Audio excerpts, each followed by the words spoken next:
Você, por certo, já ouviu falar na expressão adesão ao tratamento, a condição fundamental para o sucesso de uma terapia medicamentosa, sobretudo no caso de doenças crônicas, que exigem remédios diários para o resto da vida. Mas você provavelmente ainda não conhece a real dimensão desse agravante da moléstia que deveria ser bem tratado. Interromper ou espaçar o tratamento determinado pelo médico prescritor pode ser fatal. No caso das doenças que mais exigem constância no tratamento, como as moléstias cardiovasculares, a falta de disciplina chega a ser um novo fator de risco, com milhares de mortes evitáveis por ano. A falta de adesão tem cura? Bem, laboratórios multinacionais top, como a Abbott, empresa global de cuidados para a saúde, estão divulgando estratégias corretivas em eventos especializados, como o WayCare, sobre a importância da adesão ao tratamento, que vai até dia 15 de outubro, com a participação do cardiologista Marcos Bolívar Malaquias, que tem um pequeno currículo, é PhD pela USP, pós-doutor pela Harvard Medical School, é atual governador do capítulo Brasil do American College of Cardiology e ex-presidente da Sociedade Brasileira de Cardiologia. Fique atento que mais adiante eu vou perguntar a ele como as farmácias podem colaborar para melhorar a adesão aos remédios advenientes. Muito obrigado por aderir à ABC PharmaCast, Dr. Malaquias. Obrigado pela oportunidade de conversarmos. Dr. Malaquias, segundo estudos recentes, metade das pessoas não toma os medicamentos como foram, cerca de metade, aproximadamente metade, não toma os medicamentos como foram prescritos. Essa porcentagem varia de acordo com o nível social dos pacientes? Sim, esse é realmente um problema multifatorial e nos preocupa realmente a baixa adesão. Nós poderíamos dizer que a baixa adesão ao tratamento é um fenômeno mundial, talvez uma pandemia invisível, haja vista que a maioria das doenças hoje, com grande desenvolvimento científico, podem ser tratadas, ampliando assim a expectativa de vida e também a qualidade de vida das pessoas se fizessem os tratamentos adequados. Mas, sem dúvida, que o acesso ao medicamento é uma dessas variáveis bastante importantes. E, obviamente, nas populações de baixa renda e também de baixo nível cultural, nós temos dois grandes impedimentos. O primeiro é a compreensão da necessidade do tratamento, muitas vezes de doenças que não trazem sintomas. E, por outro lado, também a questão econômica do acesso, os vários problemas que nos impedem do bom acesso à medicação. Então, sim, populações mais carentes, países mais pobres, têm um grau de abandono do tratamento ou de não adesão maior do que aqueles países em que tem um nível cultural e econômico também maior. Mas isso também se reflete dentro do próprio país. Por exemplo, no próprio Brasil, nós temos áreas de grande poder aquisitivo, áreas de menor poder aquisitivo, então existem vários Brasis, né? Existem Brasis aí de maior acesso a medicamentos e aqueles que têm menor acesso, e por isso nós somos um país tão diverso, né? E a equidade é uma coisa que podemos discutir também, mas que deve ser buscada. Eu li há pouco, doutor, que se as pessoas seguissem os tratamentos como deveriam ser feitos, as doses preconizadas pelo médico prescritor, o impacto para a saúde dele benéfico, evidentemente, seria maior do que se ele usasse terapias mais eficientes. É isso mesmo? Sim, existe um grande ato entre tudo que a ciência hoje tem de recursos para tratar as doenças e até para evitar as doenças e que chega à população. Então, é claro que existem muitas variáveis aí, a questão do custo é uma delas, mas também a compreensão de que é realmente necessário tomar aqueles remédios. Vamos tomar, por exemplo, aqui as doenças cardiovasculares, que nós bem conhecemos. A hipertensão, por exemplo, é o maior dos fatores de risco para o desenvolvimento das doenças que mais matam: o infarto do miocárdio, o AVC, a insuficiência cardíaca. E a hipertensão, em mais de 90% dos casos, não traz qualquer sintoma. E quando traz, são sintomas ou sinais leves, como uma dor de cabeça, um cansaço, um edema, coisas que não são características da hipertensão. Por isso, muitas vezes, as pessoas não dão o verdadeiro valor. Eu vou tomar um remédio para uma coisa que eu não estou sentindo nada. né? Mas os vasos sanguíneos, o coração, os rins, o cérebro estão sentindo sim a força daquela pressão elevada e a qualquer momento pode surgir um infarto, um AVC, uma insuficiência cardíaca. O mesmo ocorre com diabetes, o mesmo ocorre com o colesterol elevado. Então, muitas vezes as pessoas não têm a dimensão de que precisam tomar aquele remédio, que precisam gastar o dinheiro que têm para comprar aqueles remédios. E o que é chato também, tomar o remédio diariamente. E quando as pessoas juntam mais doenças, mais problemas, precisam tomar mais remédios. Esse é o outro problema. Tomar um comprimido ou dois ao dia já é difícil, imagina aqueles que precisam de muitos. Mas vamos um pouco além. Doenças que até então eram sinônimos de morte iminente, como a insuficiência cardíaca. Insuficiência cardíaca é uma doença que até bem pouco tempo tinha o mesmo prognóstico de vários tipos de leucemia, uma morte anunciada. E hoje, pacientes com essa doença de insuficiência cardíaca têm, na força da ciência, do conhecimento, uma expectativa de vida enorme, não só em expectativa de vida, como em qualidade de vida. Mas hoje, o indivíduo com insuficiência cardíaca tem que tomar pelo menos 4 medicamentos, que são aqueles necessários ao tratamento. Isso todos os dias até o fim da vida. Todos os dias. Todos os dias até o fim da vida, para que possa viver com qualidade. E esse é um grande impedimento, realmente, né? As pessoas terem que tomar os remédios, gastar seu dinheiro com esses remédios, muitas vezes com dificuldade de acesso, mas, sem dúvida, a ciência só pode chegar naquele indivíduo e tratar os seus males através de alguma intervenção, seja um comprimido, Sim. seja um líquido, seja alguma coisa que possa melhorar aquela doença que está instalada. O senhor diria que, o senhor citou a hipertensão, colesterol, diabetes, excesso de colesterol, diabetes, que existe tratamento contínuo, provavelmente até o fim da vida, são os que apresentam na prática o maior índice de não adesão e falha no tratamento? Realmente, quando nós falamos em prevenção, ou seja, aquele momento da medicina que nós temos fatores de risco, mas não temos a doença, há uma percepção menor da população de que precisam fazer aqueles tratamentos. Por isso, todas essas ações educativas, né, de alertar a população para esses fatores de risco e do grande potencial que a ciência hoje tem para curar isso, né? Demorou muito tempo para que a gente tivesse essas armas poderosas e compreendesse tão bem a hipertensão, o diabetes, o colesterol e pudéssemos tratar. Aqueles indivíduos, então, que já têm a doença e que percebem os sintomas ou que veem o risco o risco à vida, esses costumam ser mais aderentes ao tratamento. O indivíduo, muitas vezes, passou anos sem tratar adequadamente a hipertensão, o colesterol e sofre um infarto. Depois de sofrer infarto, passar um tempo no CTI, fazer uma cirurgia de pontes de safena ou fazer uma angioplastia, esse indivíduo dá valor à vida e, assim, passa a tratar, né? Então, muitas vezes, esses tratamentos são mais eficazes. O que preconizamos é que possamos levar estratégias de educação para que as pessoas conheçam o risco, possam tratar antes. A prevenção sempre é mais poderosa que o tratamento da doença uma vez instalada.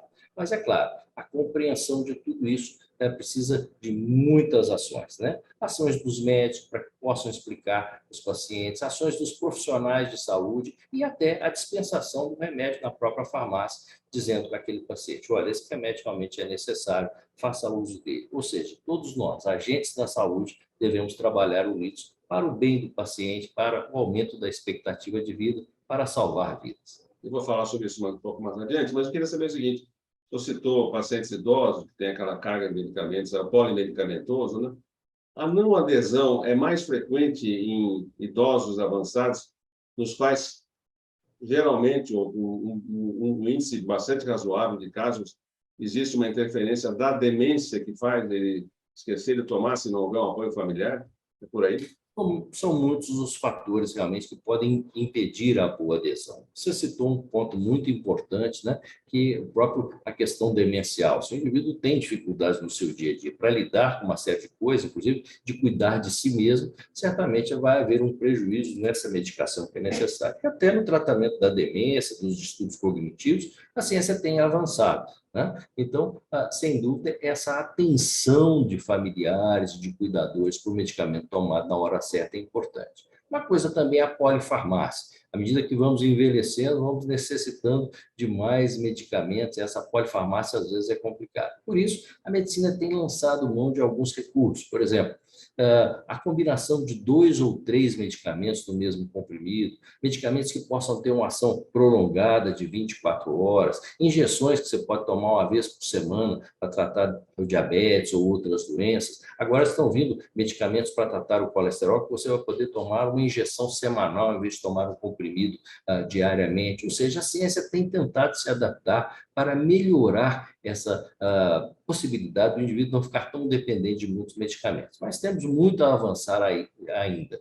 E, sem dúvida, a maioria dos medicamentos precisam ser tomados diariamente, alguns deles, inclusive aqueles fornecidos pelos sistema público de saúde, muitas vezes não tem a posologia mais adequada, muitos deles precisam ser tomados 2 vezes ao dia, mas é um medicamento que o indivíduo tem gratuitamente na farmácia popular, então há impeditivos a isso. Sem dúvida, eu acho que é um conjunto de fatores, nós médicos escolhermos melhor para cada paciente como é que podemos facilitar mais aquele esquema medicamentoso, escolhermos medicamentos que tenham menos efeitos adversos e que a combinação deles também não traga interações negativas, e todo esse conjunto de profissionais, não só médicos, enfermeiros, psicólogos, fisioterapeutas, educadores físicos, o próprio farmacêutico, nos unirmos para que possamos mudar esse grave quadro da adesão. Você lembrou muito bem, mais da metade dos pacientes não tomam os remédios corretamente, e mais. Se nós temos uma lista grande de medicamentos, mais da metade daqueles medicamentos prescritos não são tomados. Doutor, não tomar um comprimido diário 1 dia, 2 dias, ou em sequência, alternadamente, faz diferença no conjunto da obra? Sim, faz diferença. Alguns estudos têm mostrado esse fenômeno da chamada dose esquecida. Todos nós temos um dia que nós vamos nos esquecer de tomar aquele remédio. Eu esqueço. Todos nós, né? Nós sabemos que fazendo o tratamento aí de antibióticos, tem que tomar de 8 em 8 horas, às vezes esquecendo, passamos um pouco mais. Então, a ciência também tem buscado essas respostas, tentando ver o que acontece com a chamada dose esquecida. Então, a maioria hoje dos novos antihipertensivos, eles contemplam uma ação que ultrapassa um pouco as 24 horas, para que se você não tomar naquele momento certo, ele ainda possa fazer efeito. Mas, sem dúvida, essas doses que são de 1 dia, mas se o indivíduo deixa de tomar 2, 3, 4 dias, obviamente ele vai passar mais tempo não tomando o remédio, e essa variabilidade do pode colesterol, da hipertensão ou do diabetes será deletério, sem dúvida. Agora, deve existir algumas estratégias que melhorem a capacidade do paciente ter uma adesão melhor. Por exemplo, se a prescrição estabelece tomadas de medicamentos em horários diferentes, ele juntar numa única tomada. É claro que isso tem o seu risco terapêutico, mas, ainda assim, na média geral, é mais positivo do que negativo essa estratégia?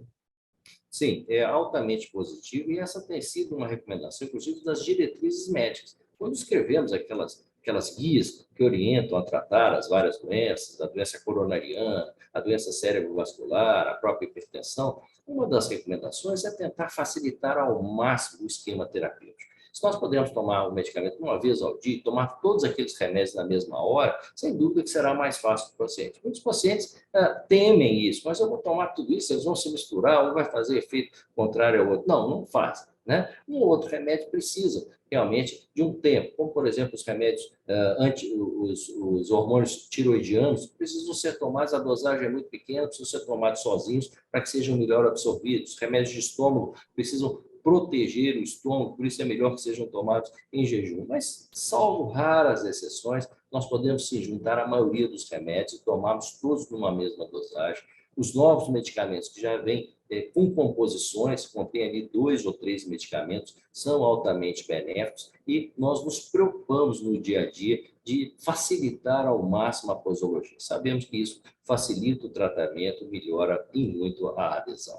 Doutor Malaquias, entre as estratégias do cotidiano que podem melhorar, eu cito uma, por exemplo, bem simplesinha, que é deixar os comprimidos no seu criado mudo, que ainda existe criado mudo, deixar em cima para de manhã ele, sei lá, tentar ver aquilo e tomar um copo d'água do lado. Ou então, por exemplo, usar as mídias digitais, né, para avisá-lo, alertá-lo. Isso funciona pela sua experiência no dia a dia? Sem dúvida. Hoje nós temos que lançar mão de todas as estratégias, sem dúvida, o desenvolvimento da tecnologia deve nos auxiliar para isso, né? Hoje, no Brasil, mesmo sendo um país com menor poder aquisitivo que muitos outros. Nós somos um país aí intermediário em termos de renda per capita, mas hoje todo mundo tem um telefone celular, então ele está difundido aí por todo o Brasil, mesmo nas classes menos abastadas. E, sem dúvida, nós podemos utilizar aplicativos e utilizar esses recursos que a tecnologia nos permite para nos ajudar no dia a dia. Assim como nos habituamos a falar aí ao telefone, utilizar a facilidade do celular, utilizar aí as mídias de comunicação, mandar mensagens ou mesmo receber imagens, nós devemos também lançar mão dessas mídias. Já existem vários aplicativos que utilizam isso, as próprias sociedades médicas têm feito vários aplicativos e até os laboratórios farmacêuticos, que também as empresas farmacêuticas aí, distribuidoras de medicamentos. Então, eu sou um entusiasta e há estudos já mostrando a eficácia disso, aumentando a adesão ao tratamento. Há pequenos indicativos que mostram que está na hora de tomar o remédio, né? Pequenos aplicativos que fazem com que o indivíduo compreenda mais a doença e a necessidade de tratar, mídias que fazem com que o médico possa se comunicar com o paciente, esclarecer dúvidas, às vezes, seja de um medicamento que esqueceu de tomar, ou seja de um efeito que ele, às vezes, acha que é um efeito adverso. É muito comum no Brasil as chamadas crendices. Então, se o indivíduo tem um determinado sintoma, a culpa é sempre do remédio, né? Muitas vezes é mesmo, os remédios têm efeitos colaterais, mas nem sempre são. Eu cito sempre que o homem sempre teme ao problema da disfunção erétil, a disfunção sexual. Sim. Se ele falha, a culpa é sempre do remédio. E as mulheres sempre reclamam que o remédio engorda. Então, nem sempre isso acontece, né? Então, nós temos Sobretudo, doutor, quando ele toma remédio para a disfunção erétil não funciona, né? Justamente. Mas, geralmente, a falha é sempre porque o remédio da pressão, o remédio do diabetes, o remédio do colesterol, né? E há muito fake news também. Se a gente abre hoje a internet, nós temos muitas informações, algumas realmente muito úteis, mas outras muito confusas. Então, sem dúvida, eu sou entusiasta das tecnologias que podem muito nos ajudar na adesão ao tratamento e na própria compreensão. Nós tratamos o melhor o que nós entendemos bem. Nós tratamos melhor se nós podemos dialogar e esclarecer as nossas dúvidas. Então, não vamos lançar mão de tudo isso. A própria medicina evoluiu para as teleconsultas, para os aplicativos. Então, nós temos que evoluir também nesse sentido para melhorarmos o tratamento e dar mais vida aos nossos pacientes. Doutor, resumidamente, o que o senhor abordou nesse evento da Abbott que fala desse tema? Você vai até o dia 15 agora. Qual foi o seu tema? Foi para médicos ou para profissionais de Sim, saúde? está tendo esse grande evento mundial, que é organizado pela Abbott. O evento chama-se eCare, e ele é aberto a todos os profissionais de saúde de todo o mundo. Esse evento está na sua segunda edição. No ano passado, nós tivemos 15 mil participantes de todo o mundo, e nesse ano já temos 50 mil profissionais de saúde, médicos e profissionais da área de saúde como um todo, inscritos nesse grande evento. É um fórum mundial em que se discute basicamente nas várias áreas, seja na cardiologia, na neurologia, na oncologia, que é muito importante também, é como melhorar a adesão. A grande preocupação é essa diferença, quer dizer, temos o recurso e muitas vezes a falta de adesão faz com que isso não chegue à população e as pessoas percam em perspectiva de vida e em qualidade de vida. Então, um grande fórum de discussão. Eu tenho a honra de presidir a sessão brasileira, mas há 8 brasileiros participando de várias áreas do conhecimento, das maiores universidades do país. Eu tenho a honra de presidir essa sessão brasileira e de participar no sábado de manhã de um grande fórum de especialistas de várias partes do mundo e que debateremos. Primeiro, o que trouxe de importante essas várias contribuições mundiais, o que podemos fazer na prática clínica. Eu enumero aqui alguns pontos importantes. Primeiro, a inércia do profissional terapeuta, do profissional de saúde. Nós, médicos, profissionais de saúde, temos que ser mais ativos no cumprimento do que mandam as diretrizes, do que descobriram os trabalhos científicos, no sentido de trazer o melhor para cada um dos nossos pacientes. Essas questões que você abordou muito bem. Escolher um medicamento, não só o melhor para cada caso, mas para aquele paciente, dentro da sua condição social, dentro da sua condição de tomar o remédio, né, o que é acessível a ele. Então, nós temos que compreender disso. Essa conjunção de profissionais de saúde, todos trabalhando em conjunto. E, ao mesmo tempo, que tipo de estratégia, de educação, de comunicação, de acesso nós podemos fazer para mudar esse quadro, já que 50% das pessoas não tomam adequadamente os seus remédios. Então, é um grande fórum, acho que temos muito que aprender, temos estudado muito isso, temos feito trabalhos acerca disso, mas quem tiver a oportunidade de participar, nesse fim de semana, quinta, sexta e sábado, teremos esse grande fórum mundial. O curso é gratuito, o congresso é gratuito, e há toda uma parte em português, com palestrantes brasileiros debatendo esse tema tão importante para o nosso dia a dia. Você falou em profissionais de saúde, falou em farmácias, né? E o profissional que dispensa o medicamento, que vai ser tomado depois, né? Portanto, a primeira etapa desse processo, é o profissional de farmácia, né? Ali daí a importância também da farmácia popular, que é fundamental para se evitar a falta de adesão pela falta do remédio, né?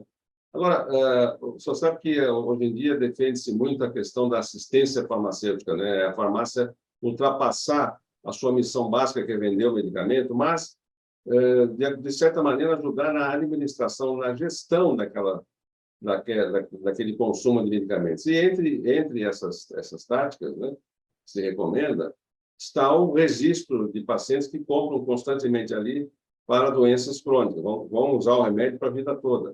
Se eles se usarem aquela farmácia a vida toda, vão comprar ali. Então, esse controle feito por essa presença quase que diária do cliente ali, ajuda a evitar, a prevenir a falta de adesão? Sem dúvida.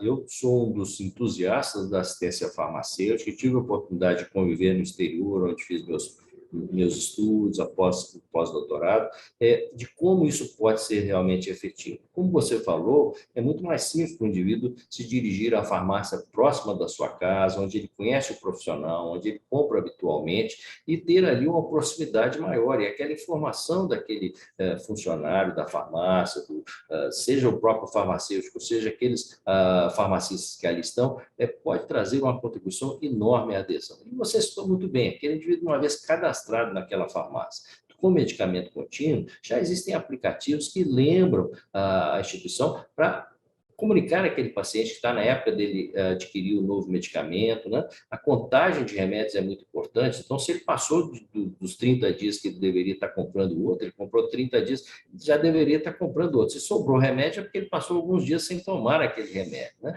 Então eu acho que nós temos muito que evoluir nisso, algumas farmácias, alguns grupos farmacêuticos já estão à frente nisso, obviamente já utilizam aí a inteligência artificial para que possa melhorar isso. Obviamente vai trazer também um interesse comercial nisso, porque mais medicamentos serão vinculados, mas acima de tudo, né, e nós vamos dar uma assistência maior aos pacientes. Isso já acontece em outros países, né, em que o indivíduo se cadastra, ele inclusive tem que comprar naquela farmácia que ele está cadastrado lá para receber naquele remédio. Em muitos países, os planos de saúde fornecem remédio, isso é uma coisa pequena ainda no Brasil, a maioria dos nossos planos de saúde prestam um atendimento, mas não fornecem, um ou outro plano de saúde fornece o medicamento, mas, sem dúvida, é um avanço que nós precisamos fazer. Precisamos utilizar a tecnologia, já esses pequenos robôs aí que nos ajudam muito. Já utilizamos isso no hospital, a convivência com a farmácia dentro do hospital também é extremamente importante, na ampliação dos medicamentos que podemos ofertar aos pacientes, na dispensação correta, no momento correto, da forma correta como o remédio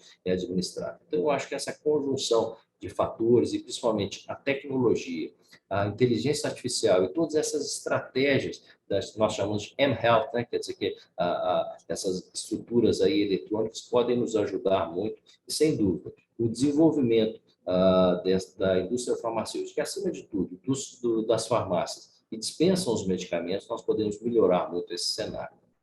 Tomás Malaquias, para terminar a nossa ótima entrevista, eu queria saber o seguinte, bem resumidamente, essa doença chamada não adesão tem cura? Eu acho que nós já aprendemos muito, já conhecemos bastante o problema. Como eu falei, é uma epidemia invisível, ela não está nos nossos olhos, né? Nós nos impressionamos com os números das pandemias, com os números das doenças, o número de doenças cardíacas, de câncer, de tudo, e nos esquecemos que há uma grande barreira entre os recursos que temos e o que a população absorve. E essa grande barreira é justamente a falta de adesão ou não a plena adesão.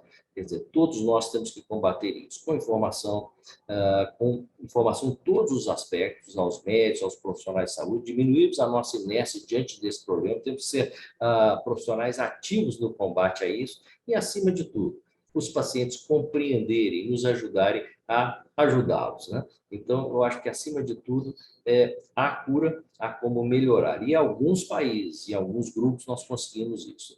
Há alguns exemplos bastante interessantes de programas de saúde espalhados pelo mundo que trouxeram benefícios. E aqui no Brasil, nós podemos dizer de algumas experiências exitosas. Nós realizamos, alguns anos atrás, pela Sociedade Brasileira de Cardiologia, da qual eu fui presidente e capitaneei essa ação, a ação Eu Sou 12 por 8. Informava as pessoas o que é ter uma pressão normal. Eu sou 12 por 8. 30 artistas, entre esportistas, artistas de televisão, de todos os meios, jornalistas, todos nos ajudaram a levar essa informação. E hoje todo mundo sabe que ter pressão normal é 120 por 80, 12 por 8.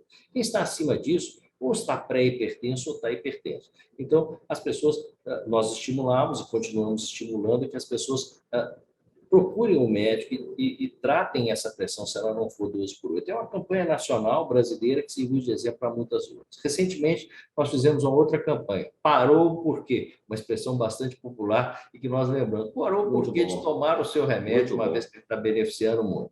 Então, continuamos com essas ações, há exitosas ações brasileiras nesse sentido e, sem dúvida, eu acho que nós podemos modificar, sim, esse aspecto. Também temos feito um trabalho de advocacy, né? esse termo que não tem uma tradução muito literal no português, para que possamos dar mais acesso. E, recentemente mesmo, foi liberado mais novos remédios da farmácia popular, embora tenha uma discussão sobre a redução dos custos da farmácia popular, mas houve uma liberação agora no Dia Mundial do Coração. Inclusive, foi quase tudo na área cardiológica, né? Sim, 5 novos remédios, a conquista da Sociedade de Cardiologia, de todos nós envolvidos, para ampliar, obviamente, a oportunidade de remédios gratuitos ou próximo do gratuito, para que mais pessoas possam tratar. Quer dizer, vamos aproveitar essas boas novidades e vamos cuidar mais da saúde, vivermos mais e melhor. O senhor está em Minas Gerais, em Belo Horizonte agora, onde tem consultório, tem sua residência. De modo geral, como é que os mineiros estão lidando com a fundamental adesão aos medicamentos? Minas é um pequeno recorte do Brasil, né? Em que nós temos, como todo o Brasil, áreas muito pobres, áreas muito ricas, áreas intermediárias. Então, o Brasil Minas é um pequeno recorte de tudo isso que acontece no Brasil. E, obviamente, aqui há todo um esforço. Nós estamos ligados à universidade e temos... O senhor é professor lá, né? Sou professor da Faculdade de Ciências Médicas de Minas Gerais e aqui temos feito um grande esforço realmente para diminuir essa baixa adesão ao tratamento. São muitos os obstáculos, mas também é muito grande a nossa força e a nossa vontade de mudar esse cenário e trazer mais saúde, não só para os mineiros, mas como os brasileiros em geral. Dr. Márcio Malaquias, muito obrigado por sua participação aqui no nosso ABC PharmaCast. Até a próxima e vamos torcer para que esse problema se resolva, ou pelo menos se minimize, né? Nos próximos anos. Com a união de todos, conseguiremos mudar esse cenário. Muito obrigado por essa oportunidade. Um forte abraço. Obrigado.